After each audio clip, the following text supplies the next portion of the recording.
Biblia es palabra de vida, la Biblia es palabra de Dios, y es la palabra del pueblo que busca y construye su liberación. Es la palabra del pueblo que busca y construye su liberación.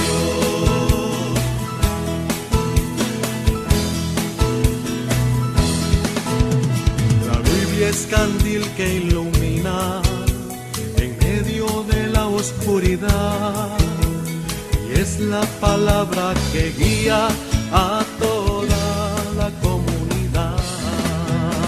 La Biblia es palabra de vida, la Biblia es palabra de Dios. Muy buenas tardes, amigas y amigos de su programa Hablemos de Biblia y Espiritualidad.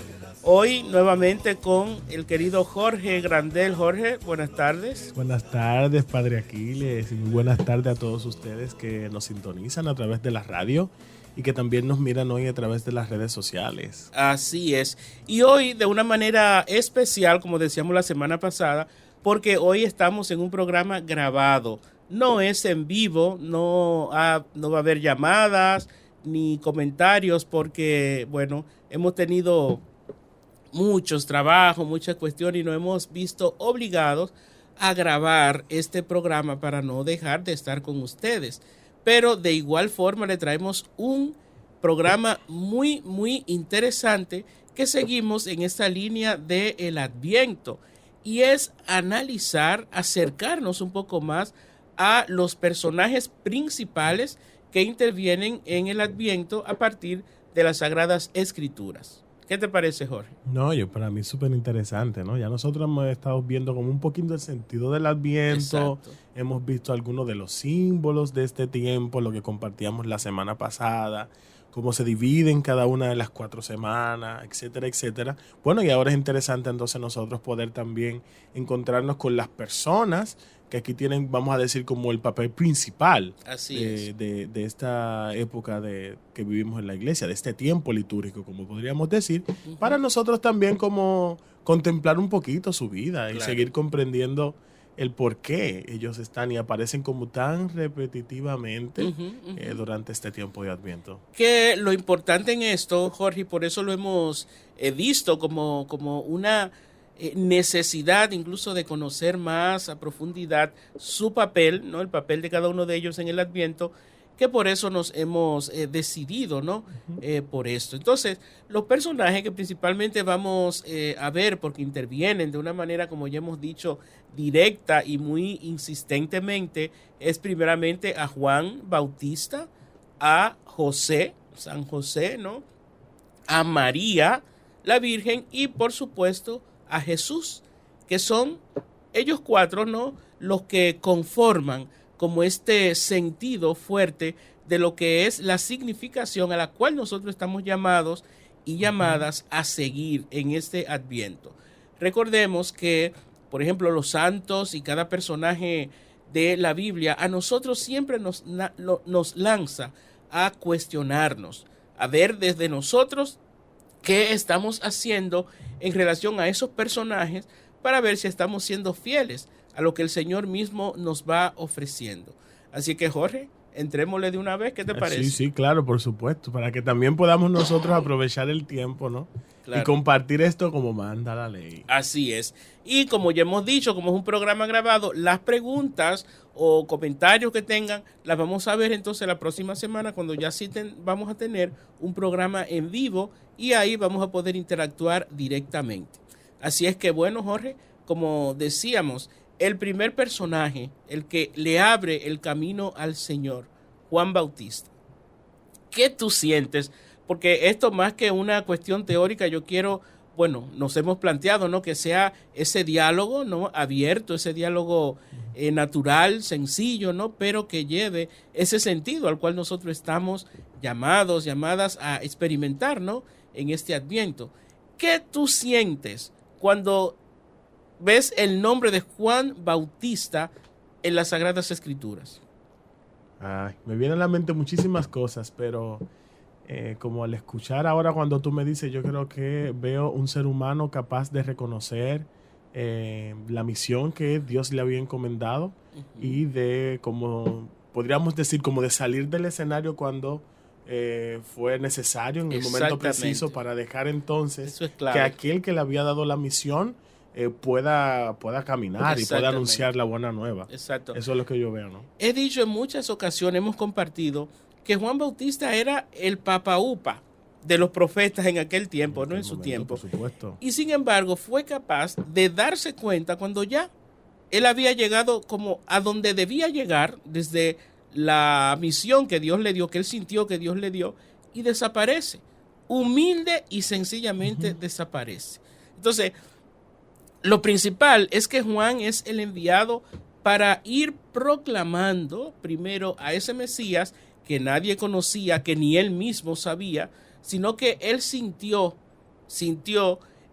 por Dios, ¿no? Ese aviso, ¿no? De que en quien veas que se pose el Espíritu Santo y él lo interpreta y en forma de paloma, ¿no?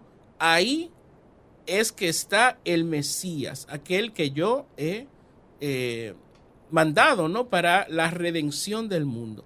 Entonces, lo primero de Juan es eso, era un hombre que estaba dispuesto a siempre estar como en esa sintonía con Dios para poder ir descubriendo que él le iba mostrando en su día a día y en su misión, sobre todo, ¿no?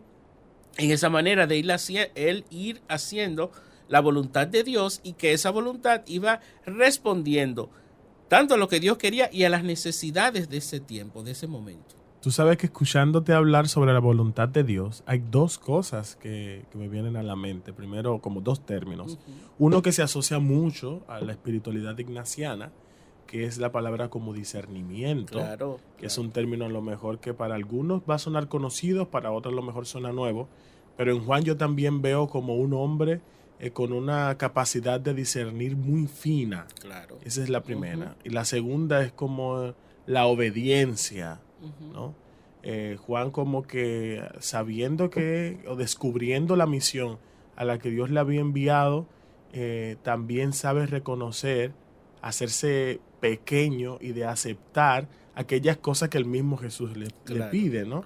Porque cuando Jesús se acerca a él a bautizarse, por ejemplo, Juan le dice, pero ¿cómo va a ser si yo no soy digno ni siquiera de desatarte las sandalias? Exactamente. ¿no? Entonces, sin embargo, Juan como que obedece aquello que el Señor le está pidiendo. Exacto. Y lo obedece, yo entiendo, porque también tiene como una conexión con Dios, una experiencia de Dios tan profunda que lo ayuda a descubrir qué es lo que Dios le está pidiendo en el momento preciso. Exactamente. Cuando Dios le pide hablar. Y con la misión precisa. Y cuando Dios le pide callar también, ¿no?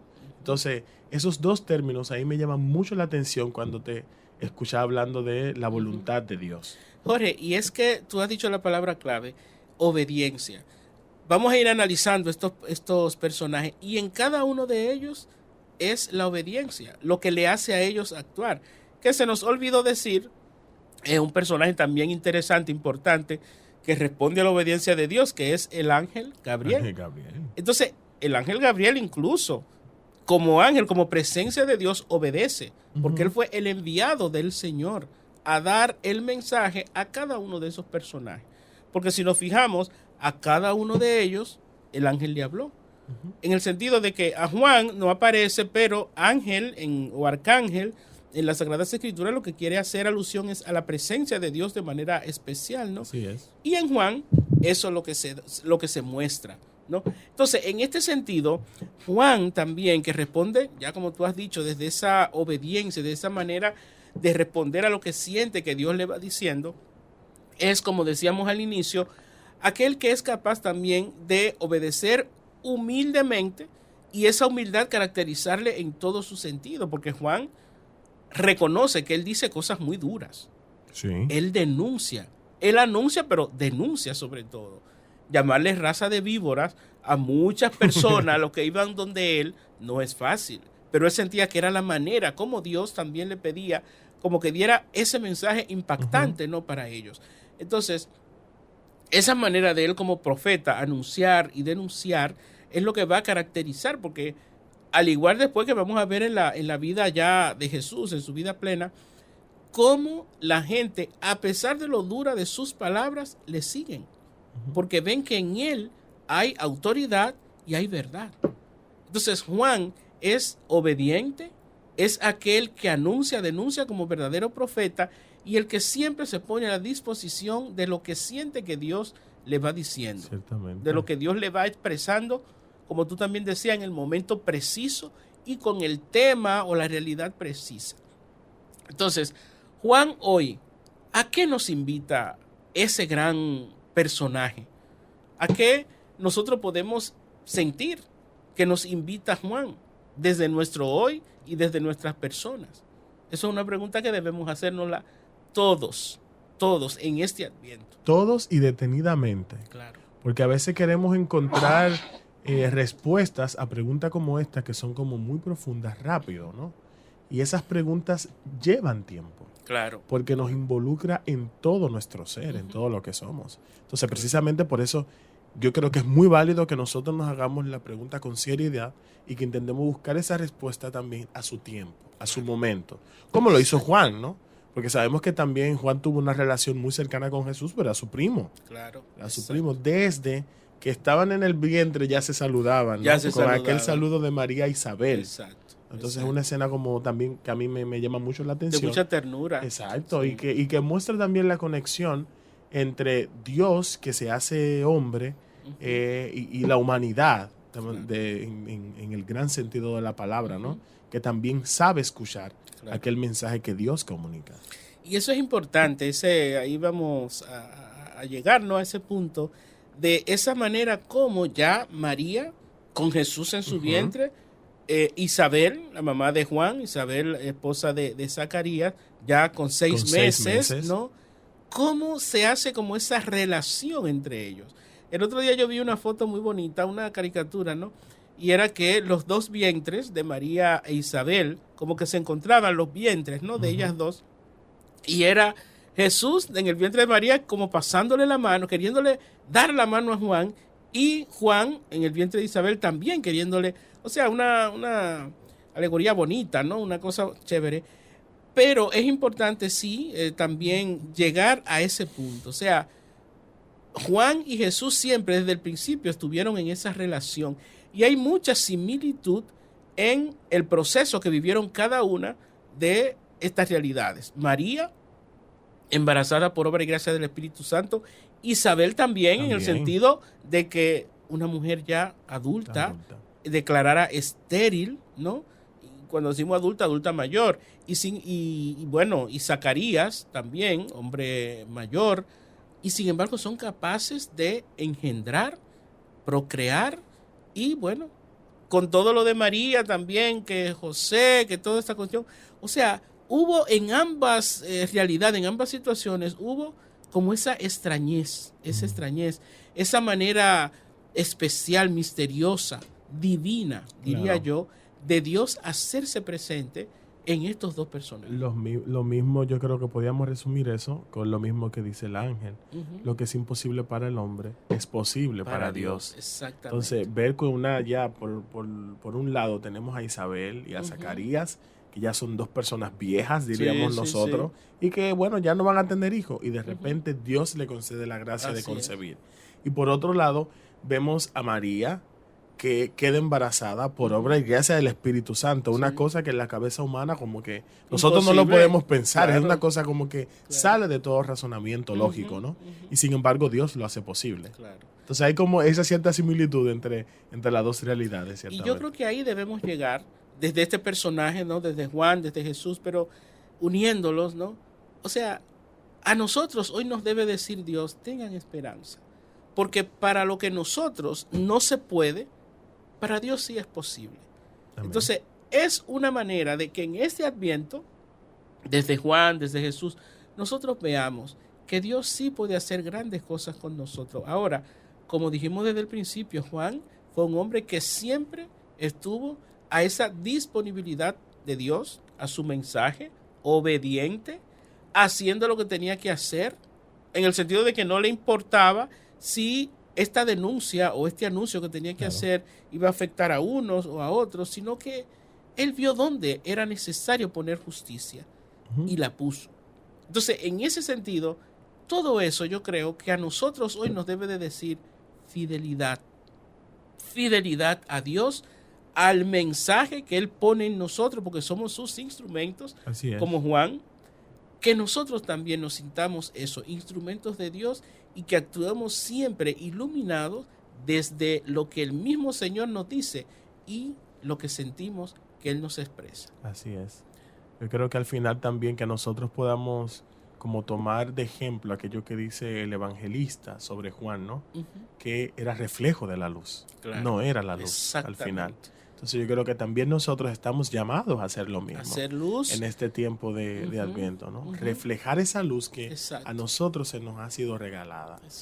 Que sería el mensaje que Dios va poniendo en nuestros corazones. Esa invitación profunda que pasa por lo personal, pero que al final se traduce en lo comunitario. Así es. No mostrando como, de cierta manera, como con altanería aquello que Dios me ha regalado, sino compartirlo y demostrarle a los demás hermanos que eso es lo que el Señor me ha regalado y que al final no es mío, es de Él que me lo ha dado. Así es. La luz que somos y que estamos llamados a ser es la luz del Señor. Nosotros somos reflejos de esa luz. Y, así como tú decías, y que esa luz pueda iluminar a otros. ¿Iluminar con qué? Con el ejemplo de nuestras vidas, con el testimonio que nosotros podamos dar. A eso estamos llamados desde este Juan y desde este Adviento que estamos viviendo. ¿Qué te parece si pasamos a una pequeña pausa antes de abordar el próximo personaje que viene también a decirnos cosas muy bonitas, muy fuertes y muy tiernas también? La Biblia es palabra de Dios y es la palabra del pueblo que busca y construye su liberación. Es la palabra del pueblo que busca y construye su liberación.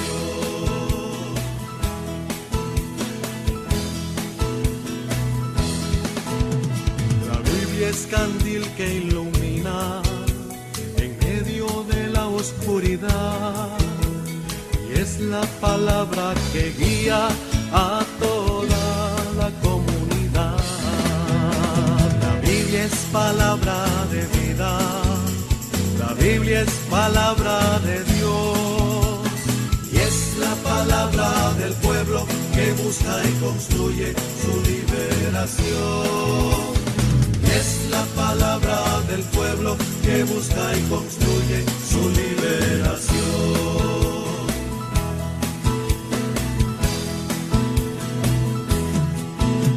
La Biblia es como nuestra cuma, con ella hay que echapodar toditas las amarguras que hay en nuestra realidad. La Biblia es palabra de vida, la Biblia es palabra de Dios y es la palabra del pueblo que busca y construye su liberación. Y es la palabra del pueblo que busca y construye su liberación.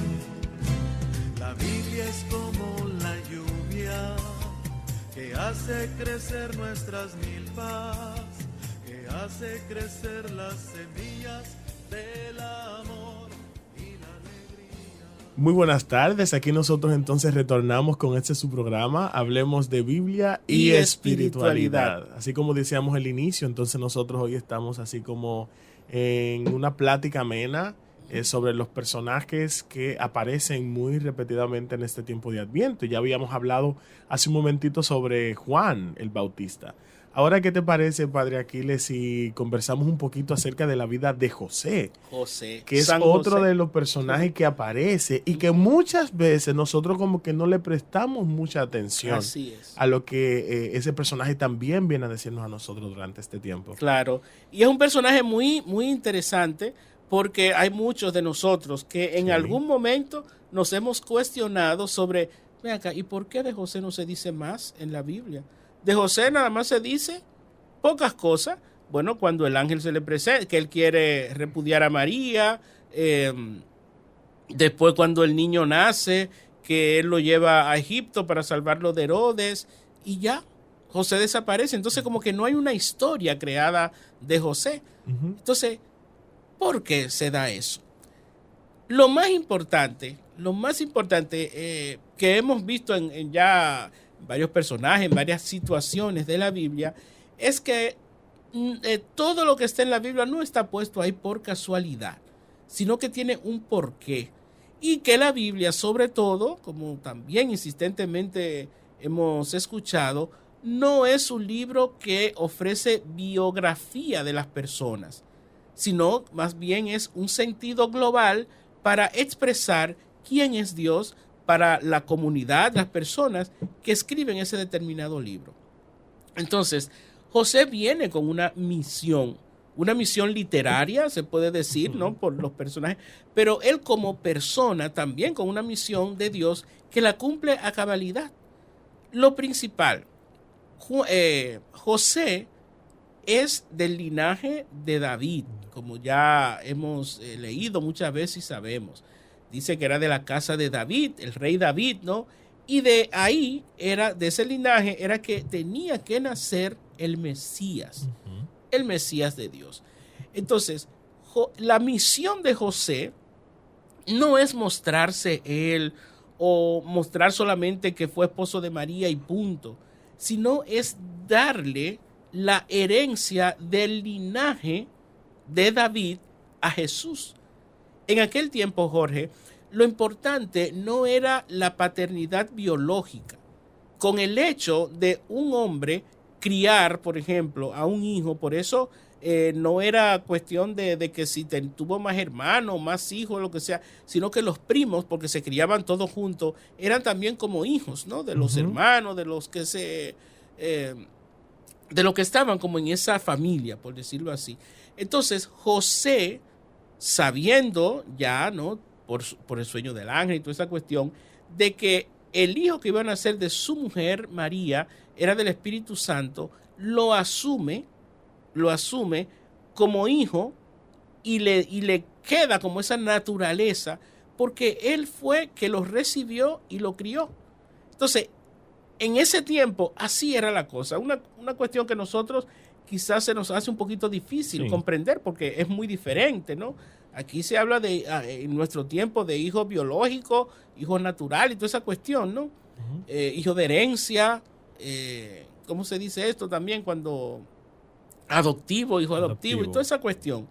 Pues miren, para José era totalmente real que Jesús, a pesar de no ser engendrado por él, era su hijo, porque esa era la cultura de ese tiempo. Entonces, ¿por qué nace Jesús en el entorno o desde José, siendo esposo de María? Para precisamente darle el linaje del Mesías, porque venía, como ya he dicho, de la tribu de David.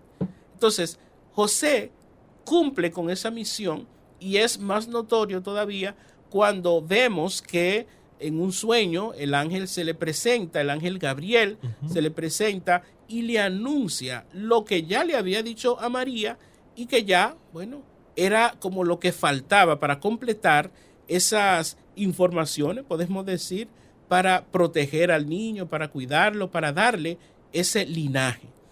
Entonces, al ángel hablarle en sueños a José es mostrar esa sintonía que había entre José y Dios mismo.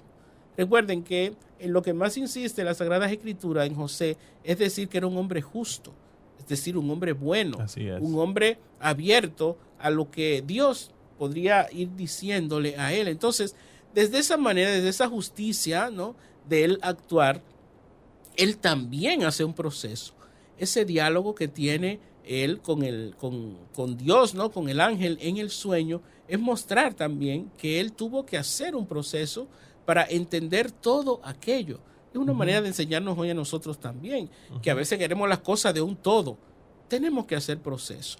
José tuvo que hacerlo para entender esto que era tan grande y que, bueno, primera vez en la historia que se daba, ¿no? Una mujer quedar embarazada por Dios era algo grande. Entonces, en ese sentido, esta es la misión de José: darle el linaje de David a Jesús y, por supuesto, luego protegerlo, cuidarlo, bien criarlo y todo lo que nosotros ya conocemos y sabemos de su historia. Así es, porque yo creo que también, así como tú dices, después de nosotros así como pasar del fondo de la misión principal de Dios para José, con esa, vamos a decir, otorgarle a Jesús ese linaje davídico. Si no me equivoco, Davídico, se dice. sí. Davídico, Excelente, ok. Jorge, vaya. Estoy aprendiendo. Dios mío. Hay que anotar esa palabrita, señores. Davídico, wow. Entonces yo creo que también podríamos nosotros a lo mejor como pasar a un plano, vamos a decir, más humano. Y es que después que el niño nace, quien se encarga como de velar también por Jesús, y me imagino, la persona así de referencia que tiene Jesús es el mismo José. Claro. O sea, de José aprende a lo mejor el quehacer para poder sustentarse, por así decirlo, que era la carpintería. Exacto. Y eso lo vemos muchas veces. Ese no es el hijo del carpintero de ahí de Nazaret, dicen, ¿no? Pero también yo creo que a lo mejor en ese contacto que tiene un hijo con su padre, Jesús también va descubriendo y se va moldeando y va como conectándose con un modo de ser, con un modo de ser noble, con un modo de ser justo, como insisten mucho los evangelios también. Entonces yo creo que al final la persona de José también a nosotros nos habla mucho, ¿no? Porque a veces, si nosotros no somos como protagonistas, si no estamos autoimplicados, nos cuesta aceptar cosas que el mismo Jesús nos pide. Porque el seguir a Jesús no siempre va a ser haciendo cosas o teniendo, vamos a decir, como un protagonismo muy marcado. Muchas veces eso va a implicar como estar en segundo plano. Otras veces eso va a implicar dejar algunas cosas. Incluso va a implicar que nosotros igual pasemos por momentos de duda, como lo pasó José, que nosotros vivamos el proceso de descubrir aquello que Dios nos está pidiendo, que muchas veces no viene de manera literal. Entonces el personaje de José a mí también como que me dice mucho. Me dice mucho incluso del silencio que tiene José en la Biblia, porque José prácticamente como que tú no lo notas hablar así como tú te imaginas a María, por ejemplo, con el Magnificat, ¿no? Le aparece con una duda, el ángel que se le aparece en sueño y él como que acepta eso, ¿no? O sea, desde el silencio. Entonces, yo creo que José también nos dice a nosotros que nosotros podemos buscar y encontrar a Dios. Y buscar en lo profundo de nosotros aquello que Dios nos está comunicando. Que es una de las formas en las que nosotros también podemos como inteligir el sueño, ¿no? Poder entender el sueño, ¿no?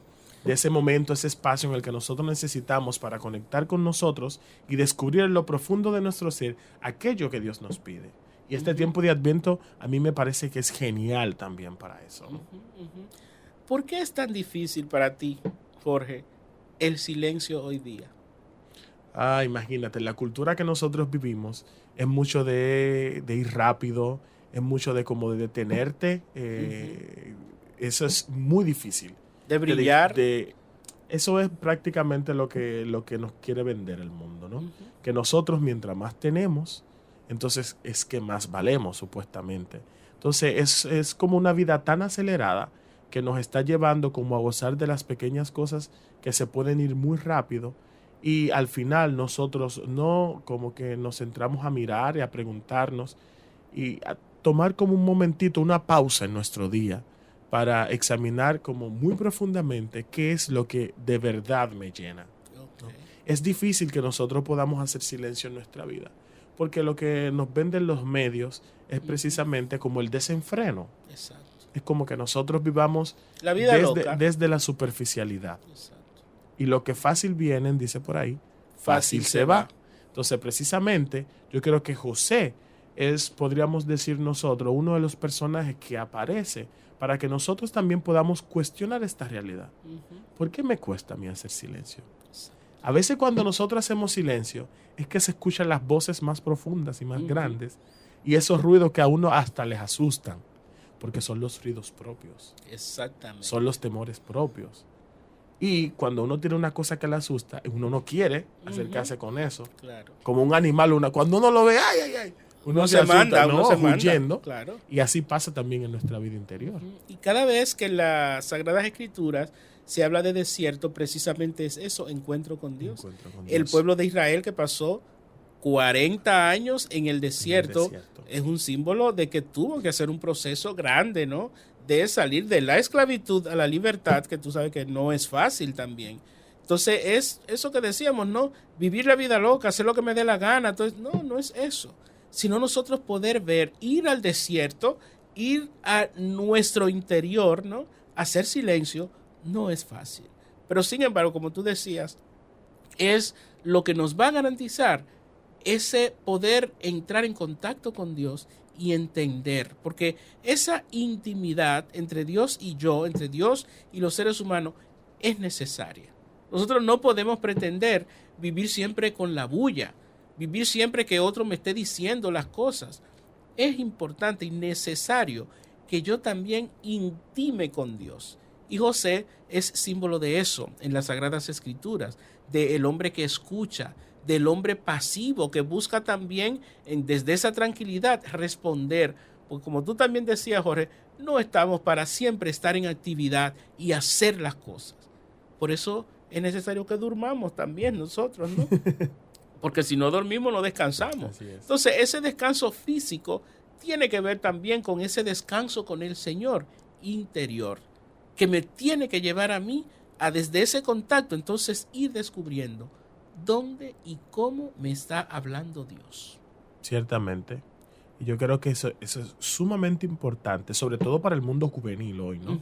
Que nosotros somos muy poco de la cultura del silencio. Así es. Porque, ¿qué pasa con el ruido? Cuando tú estás frente a un ruido, tú puedes oír muchísimo escándalo, muchísimas cosas al mismo tiempo. Sin embargo, estás oyendo, no estás escuchando. Exacto. Porque cuando yo escucho, yo puedo como distinguir una cosa de la otra, ¿no? Yo puedo decir, ok, este sonido me viene de acá, esto que yo estoy escuchando viene de acá, esto produce en mí esto y aquello produce en mí lo otro. Pero en el ruido eso es muy difícil. Imagínense ustedes que ustedes están en un mercado y que en el mercado hay muchísima gente voceando lo que está vendiendo, hasta que tú no te acercas y te detienes y como que te centras en observar una cosa por momento, una cosa a la vez, tú no te das cuenta de lo que están diciendo. Tú solamente percibes el ruido que se produce de las voces y de las masas y demás, ¿no? Exacto. Lo que pasó en Pentecostés. Por ejemplo. ¿Qué hizo Dios en Pentecostés? En medio de ese bullicio, en medio de ese mercado, podríamos decir, Dios puso orden, porque no se entendían, no se comprendían. Se oían, pero no se escuchaban. Entonces, cada quien por su lado, muy bien, muchas voces, muchas situaciones, muchas realidades, pero era necesario el contacto humano. Y José es símbolo de eso. Así es. José que hace silencio, que interioriza, que deja al Espíritu hablar en su interior. ¿Cuánta falta nos hace hoy a nosotros eso? Como tú decías, a los jóvenes, también a los adultos, y a todos, porque a eso estamos llamados, a entrar en ese contacto con Dios para poder entonces sacar lo que Él en nuestro interior nos da, que es la gracia de su presencia en la manera que Él se quiera manifestar en nosotros como instrumentos suyos que somos. Así es. Bueno, pasamos entonces a nuestra segunda pausa, porque Sonia, que es la que hoy nos controla, ¿verdad? Nos está haciendo señas hace rato, así que unos momentitos y continuamos. Es la palabra del pueblo que busca y construye su liberación.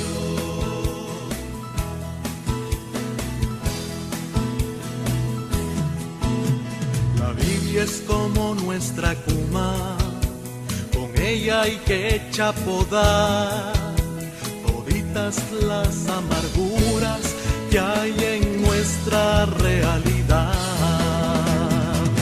Es palabra de vida, la Biblia es palabra de Dios, y es la palabra del pueblo que busca y construye su liberación, y es la palabra del pueblo que busca y construye su liberación.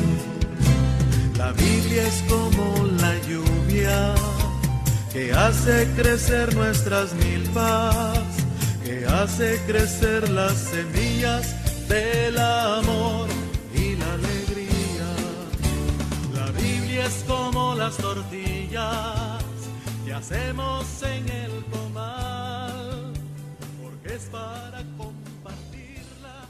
Pues seguimos aquí, Jorge, en este programa especial sobre los personajes que intervienen más insistentemente en este Adviento desde las Sagradas Escrituras. Ya hemos visto la persona de Juan el Bautista y acabamos de analizar también un poco la persona de José, San José, el padre putativo o el padre adoptivo de Jesús, ¿no? Jorge, un personaje muy especial y muy importante para nuestra iglesia católica en general y yo creo que para toda la realidad cristiana, ¿no? La Virgen María, la Madre de Dios.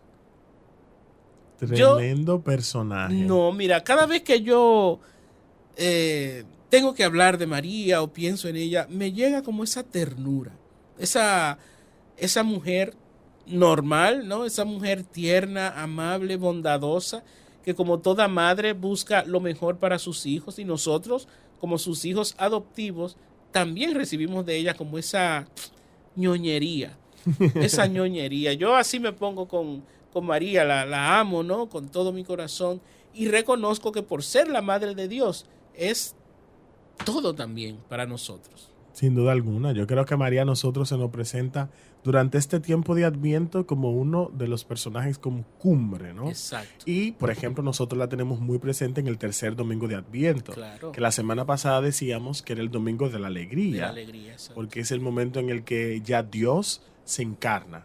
Se encarna a través de una persona de carne y hueso, de una mujer que es precisamente aquella que el Padre describe así como tierna, como noble, que es María, una muchacha jovencita de su época que estaba comprometida con José, el personaje que acabamos de hablar, pero que todavía como que no se había oficializado que ella se mudara con José, a casa de José, porque también eso hay que entenderlo, ¿no?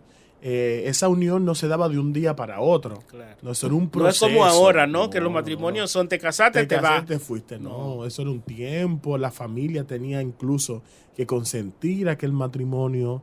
Después tenían que pasar como todo un proceso hasta llegar a la noche de bodas. Y ahí duraba muchísimo tiempo la noche de bodas celebrando. Exacto. Y con María eso no había pasado. Así y ella estaba comprometida con José. Eso es cierto, pero todavía no había llegado el momento así como de la boda. Que de una manera muy bonita lo explican, no recuerdo ahora mismo el nombre de varios teólogos, ¿no? El tiempo, ese tiempo ya del compromiso hasta el que vivan juntos era muy importante porque era donde la muchacha tenía que probar verdaderamente su virtud, que no era solamente virginidad física, sino virtud, es decir, el respeto, esa manera de comportarse, de mantenerse pura, limpia, toda esa cuestión. Y es ahí donde tiene explicación, Jorge, la gran frase de María cuando el ángel la aborda y ella lo que le responde, pero ¿cómo va a ser eso si aún no conozco varón? Exacto. Es decir, nos dicen algunos teólogos, la traducción en sí no es tanto si no conozco varón, sino que todavía no puedo conocer varón. Es decir, ella tenía que ir virgen, claro, físicamente, pero sobre todo con la pureza de no haber tenido ningún contacto, no solamente, insisto, en esto sexual, sino el contacto de conocer, de saber esas cosas, ¿no? que implica todo. Entonces, María es la que reconoce su responsabilidad humana, pero pregunta al ángel como una forma de saber que tengo que cumplir humanamente esto, pero también esto que me llega de Dios, lo divino, quiero también asumirlo, pero no sé cómo. Entonces, por eso viene ese diálogo que se extiende, ¿no? entre María y el ángel, que es un proceso también. Así como hablábamos ahorita de José, que tuvo que hacer un proceso, que empezó con el sueño y toda esa cuestión que tuvo, con María también. Porque al final del diálogo de María y el ángel Gabriel, nosotros vemos que ella dice, he aquí la esclava del Señor.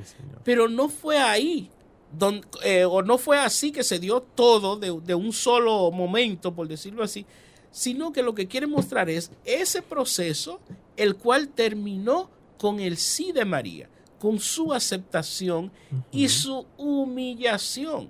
Hay muchas traducciones que hermosamente dicen, he aquí la esclava del Señor.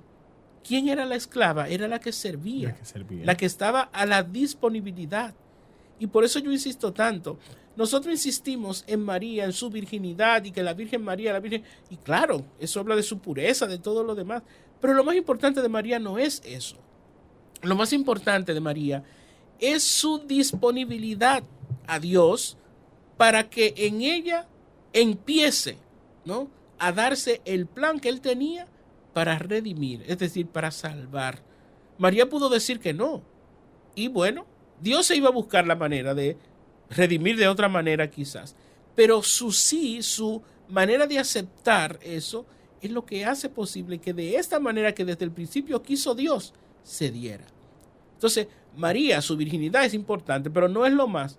Lo más importante es su obediencia a Dios, su manera de ver que a pesar del riesgo que ella corrió, porque pudo ser apedreada, si José no hace como ese proceso también y entiende y acepta, y él la denuncia, María pudo ser apedreada y poner en vergüenza a toda su familia. Sin embargo, María se arriesgó. Que no le importó, claro que debió importarle el que pudieran decir, el que si se descubría, porque ¿quién iba a explicar eso? ¿Ah? Sin embargo, se arriesgó porque, me imagino yo, ¿no? Ella tuvo que pensar, si esto es de Dios y yo sí sé que es de Dios, Él no va a dejar que concluya mal. Así es. Y yo creo que ahí otra vez recalco la palabra que tú decías ahorita, que a lo mejor muchas veces se toma como negativa. Ajá. Cuando algunas traducciones de la Biblia dicen, sí, es aquí la esclava del Señor. Sí. Entonces, es decir, no, ella no dice la esclava de cualquier persona. Claro, es la esclava del Señor. Y los esclavos, por lo general, obedecen como a ojos cerrados a su amo, podríamos decir.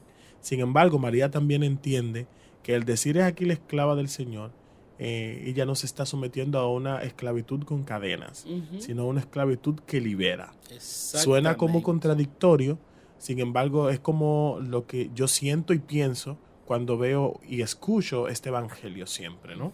Es esa muchacha que a lo mejor también se pregunta cómo será todo eso, porque ante lógica humana uno se lo preguntaría también, y me imagino que a lo mejor le daría miedo, pero que inmediatamente también entiende, como tú decías, si esto es de Dios, Dios me va a dar la fuerza. Claro. Igual cuando ella le pregunta, ¿qué le dice el ángel? El Espíritu Santo va a descender sobre ti. O sea, tú no vas a estar sola. Y no vas a estar acompañado tampoco de cualquier cosa. Estarás acompañada del Espíritu Santo. De aquel a quienes en la realidad de María, en la época de María, ellos tanto esperaban ese Mesías que llegara. Y ahora ella tiene la dicha de ser la madre de ese Mesías. Y sobre todo, Jorge, que era un Mesías que se esperaba de otra manera. De forma muy distinta. Fue un choque, por decirlo así, una sorpresa. Primero, que llegara así, y sobre todo que llegara por ella, por un instrumento humano, humilde, mujer, sencillo, ¿no? Que todo iba como en contra de lo que se esperaba en sí. Entonces, es por eso, ¿no?, que nosotros también, como cristianos católicos, ¿no?, tenemos a María en un sitial muy especial, no de adoración, y esto siempre yo también trato de insistir, ¿no? A María nosotros como católicos no estamos nunca llamados a adorarla, ni a creer que ella es la que hace los milagros que nosotros le pedimos a Dios. María es intercesora, es aquella que intercede ante Jesús por nosotros para que Él nos dé lo que le pedimos. Ahora, muchos, y con razón, pueden decir, pero Él no necesita un intercesor. Él nos ha dicho que pidan y se les dará. Sí, es verdad, pero nosotros recordemos que somos una religión, la religión cristiana, hecha, ¿no?, realizada, y que adora a un Dios humano, divino, ¿no?, pero humano también. Entonces, en María, ¿qué es lo que nosotros hacemos? Que le adjudicamos esas cuestiones humanas que nosotros a diario vivimos. ¿Quiénes son nuestras madres para nosotros? Son lo más importante. Ternura, comprensión, cercanía, todo eso son nuestras madres. Entonces, respeto. Nosotros creemos que Jesús también así tuvo que tener a su madre, porque Él también fue humano. Entonces, respetamos, veneramos. Venerar quiere decir respeto especial, ¿no?, a María, no la adoramos, porque sabemos que ella, por su Hijo Jesús, haría cualquier cosa. Y nosotros, como sus hijos adoptivos, también ella haría cualquier cosa por nosotros. Así es, como toda buena madre al fin. Exactamente. Por eso nosotros entonces decíamos ahorita, o tú recalcabas ahorita, que una de las cosas importantes no solo como quedarse en el aspecto de la virginidad física de María, Exacto. sino también mirar como la pureza y la virginidad de su alma. Exacto. Que son porque nosotros también tenemos que ser conscientes. ¿Qué problema tiene, podríamos decir nosotros, que una mujer después de haberse casado no perdiera la virginidad? No hay ningún problema, porque nuestra madre lo hicieron y por eso estamos nosotros todos aquí. ¿Eso es una cosa mala? No, no es mala. Sin embargo, en María se da dos cosas muy interesantes. Primero está esa virginidad que se mantiene, y se mantiene porque es el Espíritu Santo que lo permite. Exacto. Y dijimos que para Dios no hay nada imposible. Y si tal vez para nosotros la lógica nos dice, mira, eso es imposible, pues para Dios no. Para Dios sí se puede. Y segundo, porque en la virginidad de María, esa virginidad, como esa pureza del alma, podríamos hablar nosotros, se ve también reflejada la gracia de Dios.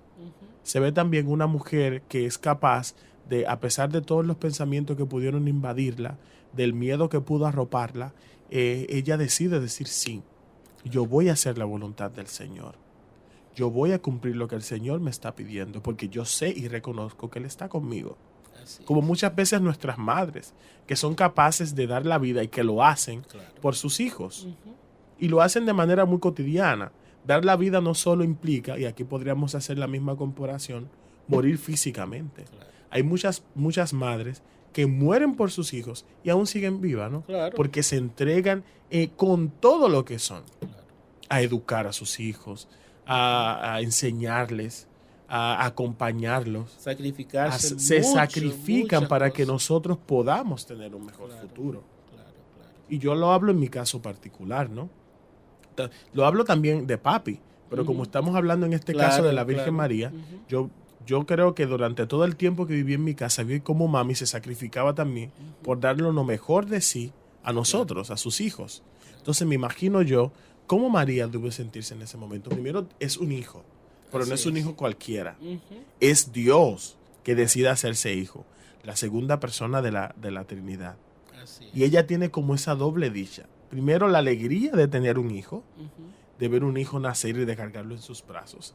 Y segundo, saber que ese hijo es el Mesías, el Salvador del mundo. Así es. Con razón entonces que a ella le decimos la llena de gracia. La llena de gracia, imagínate. Exactamente. Que precisamente cuando tú decías, ¿no?, de eso, de tu caso en particular, yo también, mi mamá está en el cielo y yo me llegaron como tantos momentos así tiernos, también bonitos, ¿no?, en lo que ya yo grande, ya yo sacerdote y todo, y yo veía cómo mami se seguía sacrificando por mí, tratando de complacerme, ¿no?, en todo, y buscando la manera de que yo estuviera bien. Eso sí, nunca dejó de que si esto ella no lo veía bien, no, mijo, yo creo que así. Mami hasta me chequeaba, yo le pedía, mami, estoy bien, cuando yo iba allá a la casa, estoy bien, así cambió, ella me chequeaba. Sí, no, porque mami no iba a decir que es un niño lindo, o sea, yo, señor, el niño lindo soy yo. Saliera o mal o lo que sea. Y siempre, siempre buscó la manera de hacerme entender por ella que yo era sacerdote. Y que así yo tenía que estar y que comportarme, que todo eso. Y yo, sí, mami. Yo siempre sumiso también, tranquilo. Entonces, como tú decías, mi papá también. El cariño y todo. Mi hermano, que era el hermano mayor, tú sabes, ustedes los hermanos mayores son terroristas, pero bueno. Pero gracias a Dios siempre como esa ternura, porque así son las madres. Entonces, los hijos siempre agradecidos, ¿no?, y contentos. Entonces, eso nosotros creemos que también lo experimentó Jesús. Así es. Y como estamos llamados a seguirle, por eso veneramos, respetamos y amamos tanto a nuestra madre. Repito, hay en la Iglesia Católica quienes no le rinden quizá un culto correcto, porque lamentablemente no han recibido quizá la formación adecuada. Pero la Iglesia Católica en ningún momento manda a que a la Virgen se adore o a que una imagen, una cosa, no, nada de eso. Pero bueno, en este mismo programa vamos a ir aprendiendo mucho sobre eso, porque ya para el próximo año tenemos precisamente un programa sobre las devociones, ¿no?, tanto a la Virgen como a los santos, y a las imágenes, que es muy interesante. Sí, pero bueno, eso no va ahora. Eso no va ahora todavía. La Biblia es palabra de Dios y es la palabra del pueblo que busca y construye su liberación. Es la palabra del pueblo que busca y construye su liberación.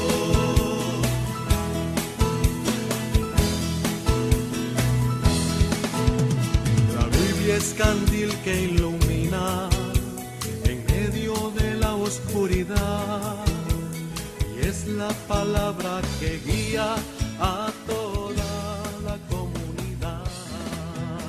La Biblia es palabra de vida. Tú sabes que escuchándote hablar aquí, hay otra cosa que a mí me llama mucho la atención, hablando también como de esa capacidad de servicio y de entrega incondicional. Y es precisamente la imagen cuando María termina el diálogo con el ángel.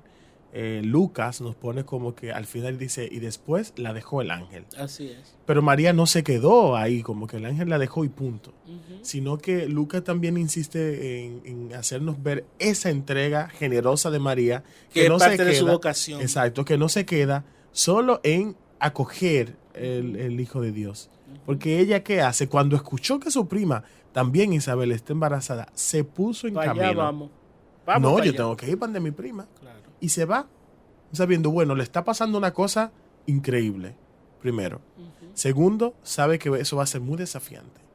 Pero eso no la detiene, sino que más bien la pone en marcha. Claro. Y ahí no comienza entonces, yo creo que también esa misma imagen, a hablar del modo de ser de Jesús. Uh-huh. Claro. Que está para servir. Que está, y ella desde los primeros momentos de tener a Jesús en su vientre, comienza a evangelizar. Claro. Así es. Comienza a llevar ese evangelio, podríamos decir nosotros, esa buena nueva que está en ella, comienza a llevarlo a otra gente. Uh-huh. Y ahí entonces se da el encuentro entre las dos imágenes que tú decías ahorita, ¿no? Entre Jesús y Juan, ¿no? Así es. Entonces María llega y comienza a saludar a Isabel, ¿no? Uh-huh. Isabel se llena otra vez del Espíritu Santo porque siente de cierta manera que hay algo distinto en María. Uh-huh. Y es el Hijo de Dios. Que está en ella. Que está en ella. Así es. Y yo creo que eso es lo importante, Jorge, que nosotros al recibir la visita de Dios, nos llenamos también de Él cuando nos abrimos a su presencia en nosotros. Entonces, María es símbolo de servicio. María es símbolo de aquella que a pesar de las situaciones difíciles, porque María estaba ya viviendo algo difícil, ¿y cómo ella va a comunicar todo eso? ¿Cómo va? No sabía, pero va a servir. ¿Qué nos está diciendo a nosotros? Señores, a veces nosotros nos quedamos dando muchas vueltas en nuestros propios problemas, en nuestras situaciones, que hay que atenderlo, por supuesto. Uh-huh. Pero no es lo único. También tenemos que salir, como diría San Ignacio, de nuestro propio amor, querer e interés.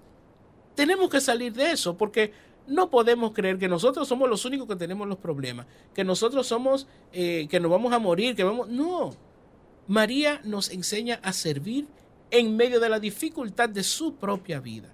Entonces, es una manera también de enseñarnos, miren, así como lo hizo José, que también sirvió, cedió al plan de Dios, quiso ofrecer su propia vida cuidando a este niño, María también lo hace.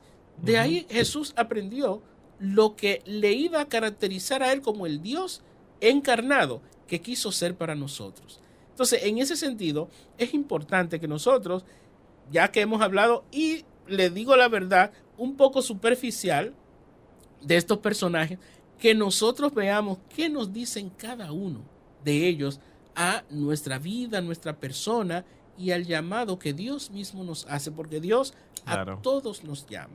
Entonces, es importante que nosotros podamos asumir que María hoy viene a nosotros a decirnos, dense a el plan de Dios. Uh-huh. No importa lo que sea, confíen, porque como tú decías, Jorge, al principio, no hay nada que Dios nos pida que Él primero no nos dé la gracia. Siempre nos la da. Ciertamente. Y yo creo que también otra cosa que escuchándote como que reflexionaba un poquito, y mira, ciertamente María se va con su realidad. Sí. Se va con lo que ella está viviendo, se pone en camino. Y en ese camino, precisamente, ella sigue descubriendo aquello que el Señor le pide. Así es. Porque después que Isabel se llena del Espíritu y la saluda y le pregunta cómo va a ser que la madre de mi Señor venga a mí, después de ese diálogo y de ese encuentro, entonces María como que sigue confirmando que aquello que a ella le sucede es obra y gracia del Espíritu Santo. Porque comienza entonces a proclamar lo que nosotros llamamos hoy el Magnificat, ¿no? Proclama mi alma la grandeza del Señor. Que tú reconozcas, por ejemplo, que yo soy la madre del Señor. Oye, eso solo puede venir de Dios, eso solo puede venir del Espíritu. Eso que viven en el encuentro, esas dos primas, que yo creo que también es una invitación en el Adviento, que nosotros podamos, como tú dices, profundizar, porque lo que estamos hablando aquí, por más que queramos, va a quedar como superficial. Claro, porque al final la palabra de Dios es para vivirla de manera como personal, tener ese encuentro profundo con el misterio. Va a ser lo que va a marcar la diferencia. Entonces ese encuentro que se da entre ellas dos debe ser algo magnífico en el momento.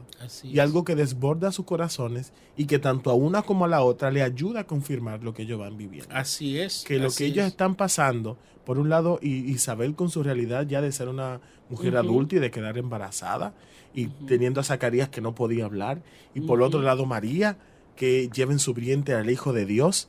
Esa confirmación a ella también la llena y la desborda el alma y hace que ella entonces una a la otra se acompañen a vivir ese proceso. Exactamente. Esa es la palabra, acompañar. María va a ayudar a Isabel, pero es también como acompañarla y a buscar también compañía personal. Porque es que lo de María tampoco se va a entender. Humanamente no se puede entender. ¿Que tú quedaste embarazada por quién? Pero ni el Espíritu Santo no se hablaba en ese tiempo. Entonces, imagínate. ¿Y eso, María? ¿Y a otro perro con ese hueso? Diríamos nosotros. Claro. ¿Verdad? Entonces, en ese sentido, una vez, yo hablando un poco de esto de la encarnación, dije en un grupo, María fue la primera mujer, ¿cómo se llama? Madre soltera de la historia. Qué imagen, me gusta la imagen, ¿eh? Perdón. Y eso fue como un choque. Pero después dijeron, pero es verdad. Porque primero estaba comprometida, pero no había todavía estado junta con su esposo, con su marido. Y sin embargo quedó embarazada. María pudo decir, porque me imagino que en todos los tiempos ha habido, bueno, está bien.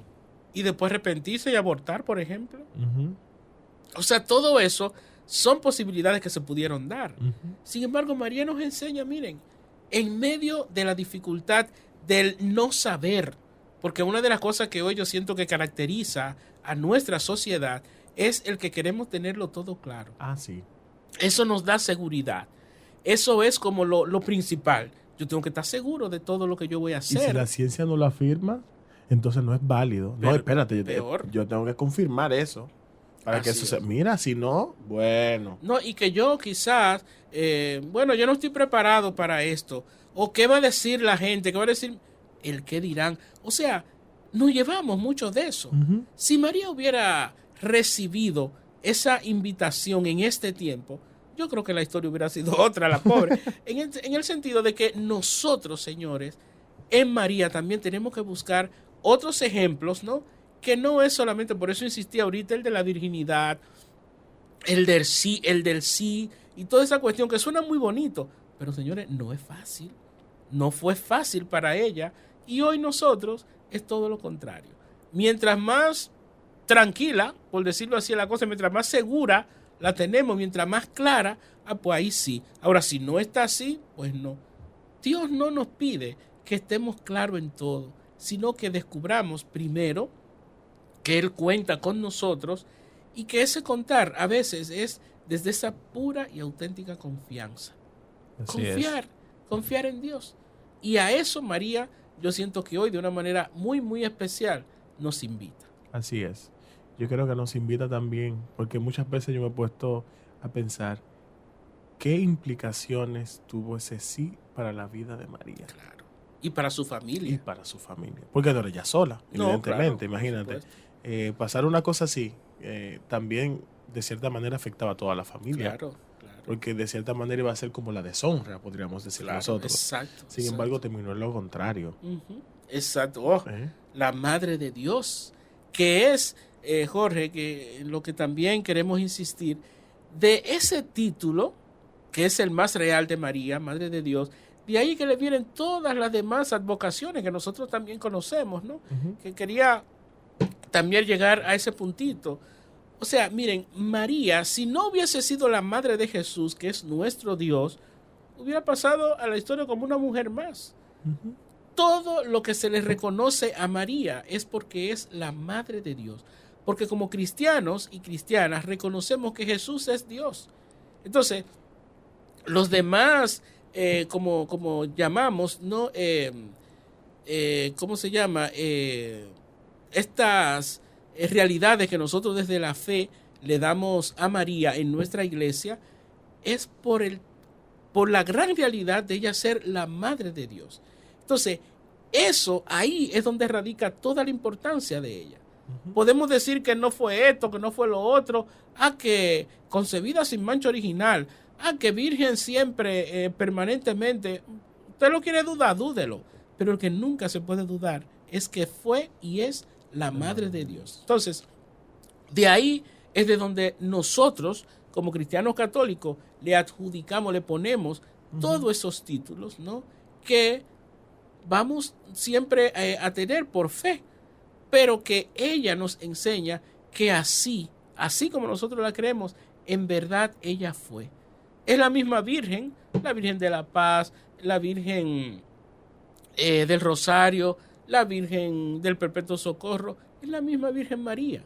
Pero esos títulos siempre hacen alusión a algo importante, humano, especial, que nosotros reconocemos en ella. La Virgen de la Paz, ¿qué nos daría María? Porque hubiera paz en todo el mundo para sus hijos. La Virgen del Santo Rosario, bueno, la devoción del Rosario, que también tenemos un programa para el próximo año preparado, explicando un poco todo eso del Rosario. La Virgen del Perpetuo Socorro, María, la que siempre nos ayuda. La Virgen de las Mercedes, merced es como el favor, ¿no? Y favor es lo que María nos hace a nosotros, como nuestra madre ante Jesús. O sea, todos esos títulos vienen a decir un algo que nosotros reconocemos en ella, en María, y que a nosotros nos llega para nuestro bien. Y lo reconocemos porque al final ella tuvo en el vientre al mismo Dios. Exactamente. Y todas esas cosas son posibles porque Dios lo hace posible. Así mismo. Porque ¿quién es que regala la paz? Es Dios. No es ella. Claro que es no. Dios. Entonces reconocemos una de esas dimensiones con la que nosotros solemos identificar al Dios Todopoderoso, que se hizo carne a través de una persona. A través de ella. Entonces a ella como que se le pide de manera particular esa gracia, podríamos decir nosotros. En la compañía de Jesús, por ejemplo, nosotros reconocemos una gracia muy bonita también de María, en Nuestra Señora del Camino, Nuestra Señora de la Estrada, porque también que ella se puso en camino y ella recibe del Señor la gracia de poder permanecer fiel en ese camino, que no fue solo durante el momento del embarazo y del parto, sino que fue durante toda su vida. En los momentos bonitos de Jesús, pero también en los duros.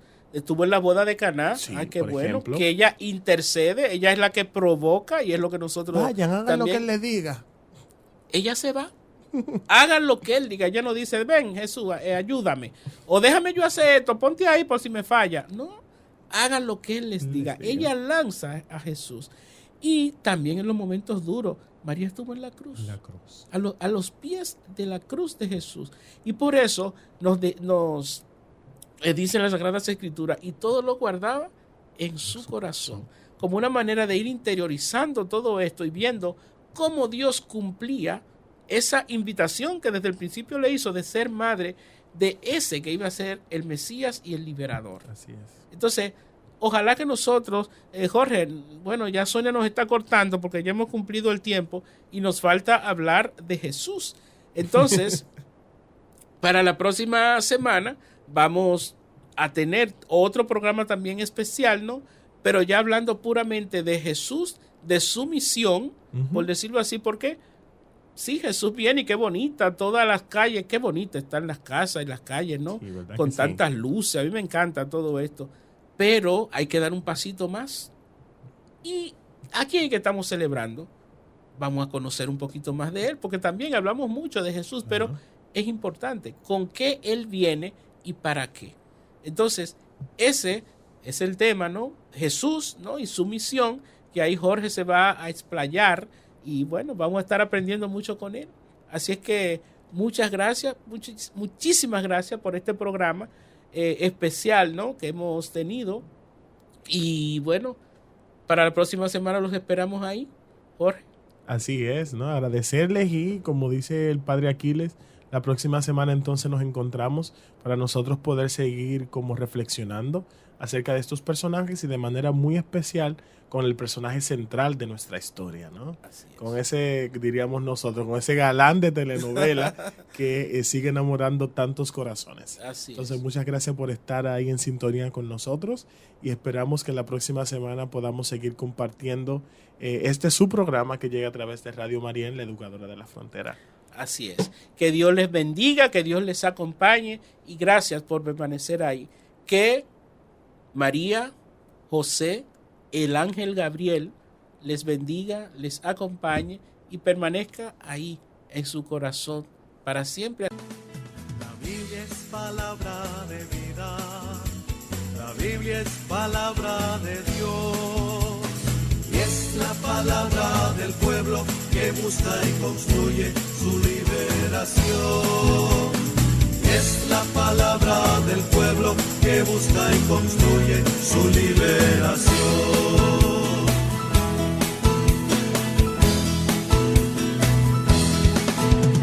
La Biblia es candil que ilumina en medio de la oscuridad y es la palabra que guía a toda la comunidad. La Biblia es palabra de vida, la Biblia es palabra de Dios y es la palabra del pueblo que busca y construye su liberación. Es la palabra del pueblo que busca y construye su liberación.